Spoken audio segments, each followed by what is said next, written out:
How you doing? I'm doing good, man. How about yourself, Daryl?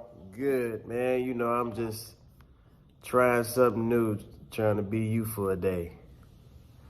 I just wanted to ask you a few questions because I'm really, Sure, man. yeah, I'm really fascinated with the fact of Are you recording this or not? So you recording it already, or you yeah, just want to do the yeah. free flow interview? No, I'm recording. We can go forward. All right, all right, all right. So, how long have you? What's the longest you ever been in space? I've done short missions, 14 days to the International Space Station. Mm-hmm.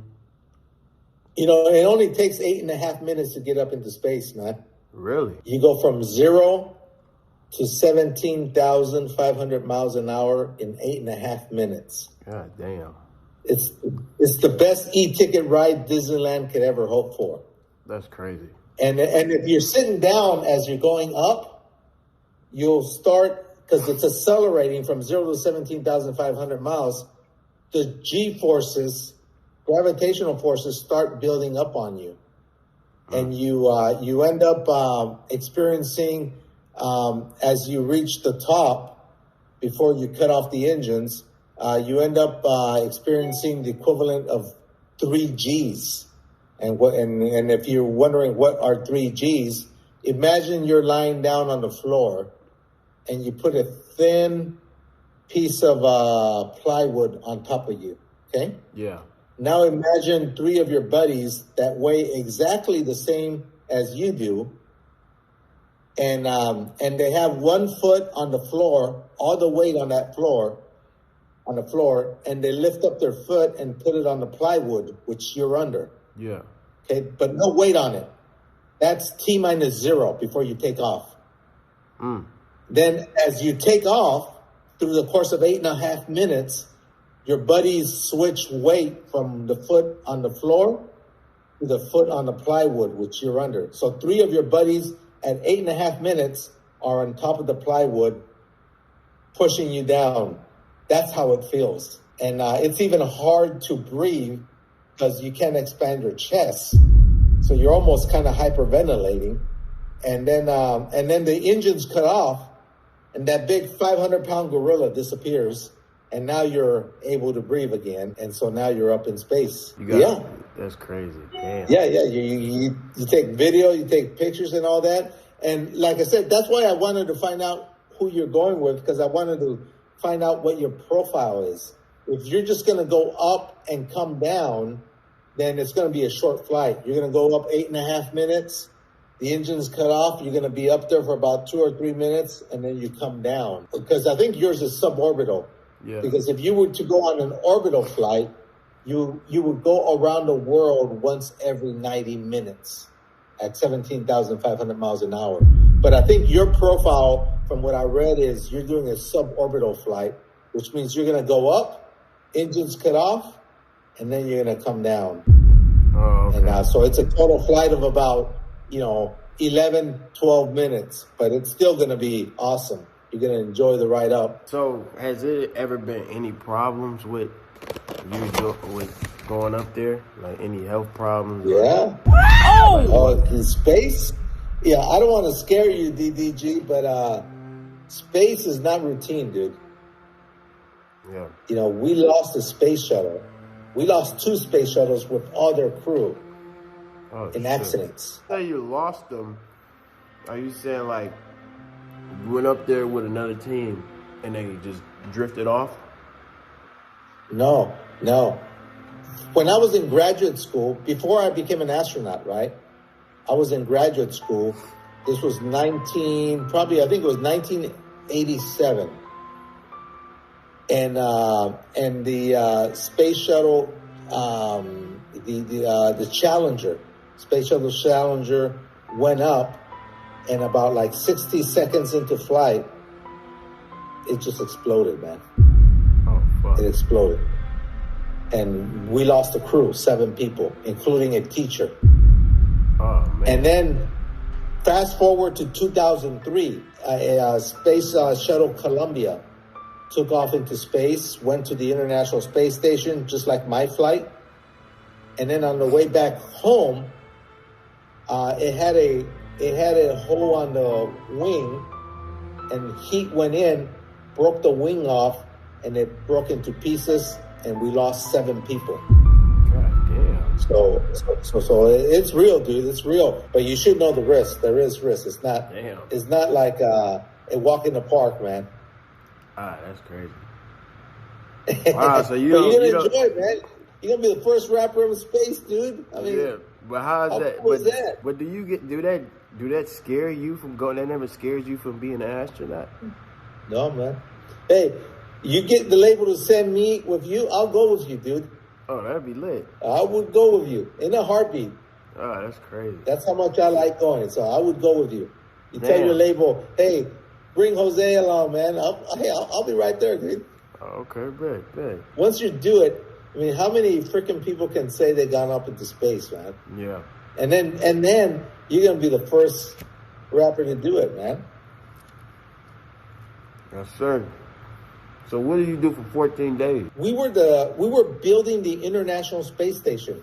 The International Space Station is an orbiting lab that goes around the world once every 90 minutes. And we built it module by module, and we were the second to last mission to finish its construction. So we were kind of like the moving guys. We brought in 7 tons of equipment that we installed inside the International Space Station. And then my buddies, I'm the flight engineer because I'm in charge of helping pilot the shuttle. So I didn't go outside, but my buddies went outside, did spacewalks, and they installed like ammonia tank assemblies. They installed some antennas. They installed some cameras outside. And so we were busy. We installed, imagine, 7 tons of equipment. That's a hell of a lot of equipment we had to install. But you don't feel it when you're out there, huh? It don't feel like 7 tons do it. Oh, no. Everything's floating, man. Everything's floating. So it's kind of pretty easy to move stuff, from one place to the other. So you can pick up a car in space, huh? Yeah. What the You can. Yeah. It's hard to start moving it because it has mass. But once you start moving it, it's not a problem at all. Is it like being in water? I think it's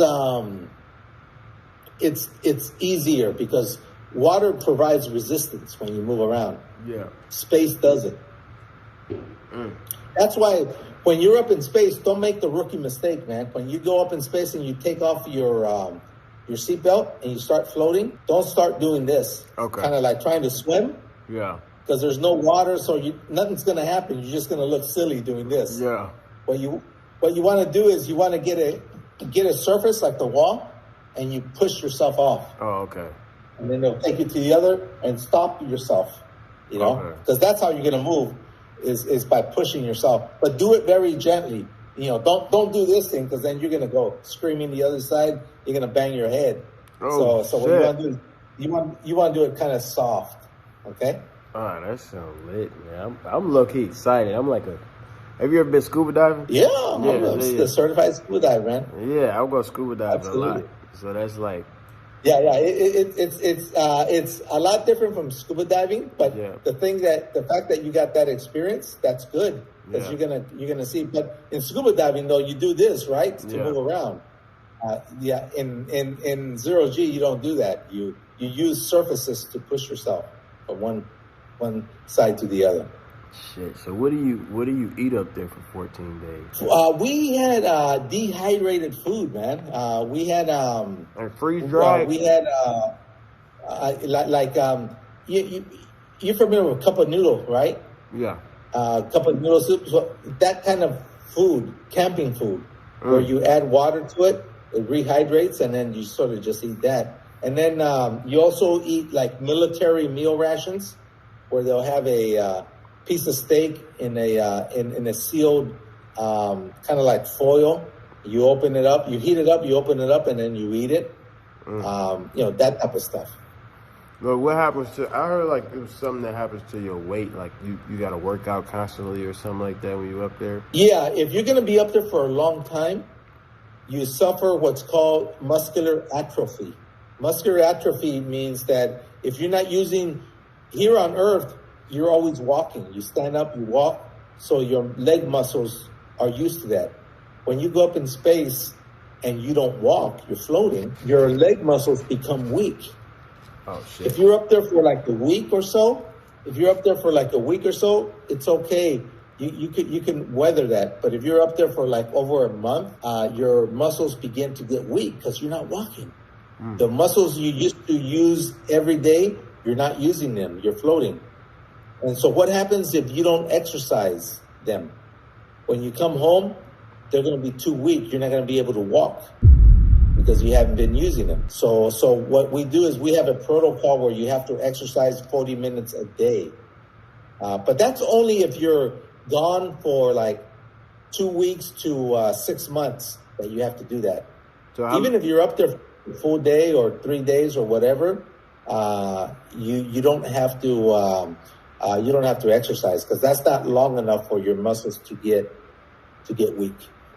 Is it like, have you seen anything weird in space? No. I stared out the window a lot and see, I had my camera, video camera, everything ready, see if I saw something, any alien ship or something like that. Yeah. And but I didn't see anything, man. I didn't see anything. It's just black. It's just. You can see the stars, the sun, and stuff like that. If you turn the cabin's light off and you get dark adapted, you can see the lights. What's trippy is, when you go outside here on Earth and you see the stars, they twinkle, right? Mm-hmm. They twinkle because of the atmosphere. But when you go out in space, there's no atmosphere. So they don't twinkle. They're like LED lights. They're just little lights. So they're on constantly. But they look the same as in Earth because you're not that much closer to them. But they're on constantly, and you kind of get like a depth perception, so you kind of could tell which star is farther than the other. So that's pretty cool too. That's pretty trippy. Oh man! So I always had this question. I think nobody been to the moon. Has anyone actually been to the moon? Yeah, we've been there. Apollo 11 through Apollo 17. And how far is the moon? First guy was Neil Armstrong in 1969.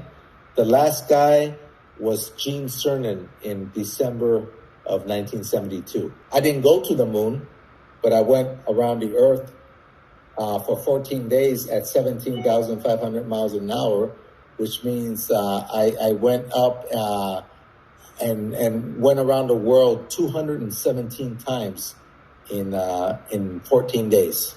Damn. How long does it take to become an astronaut? It took. I got rejected 11 times, man. It wasn't until the 12th time. But you have to become you get your degree in science or engineering. You get a master's. You get a PhD. You learn how to scuba dive. You learn how to fly, and then you work in the industry 4 or 5 years before they even consider you. And even then, I got rejected 11 times. It wasn't until my 12th time. Best of luck, man, and enjoy it, man, all right? Make sure you enjoy everything because it's a one-in-a-lifetime opportunity. And then when you come back, you're officially an astronaut. You know that. For real. Once you go up there and you come back, you're officially a freaking astronaut. That's crazy. So don't let anyone tell you any different. Appreciate it, man. Yeah. You're an astronaut, dude, all right? Appreciate it. Thank you. All right, man. Take care, all right? All right. I see you, man. Take care, DDG. Yeah, bye-bye.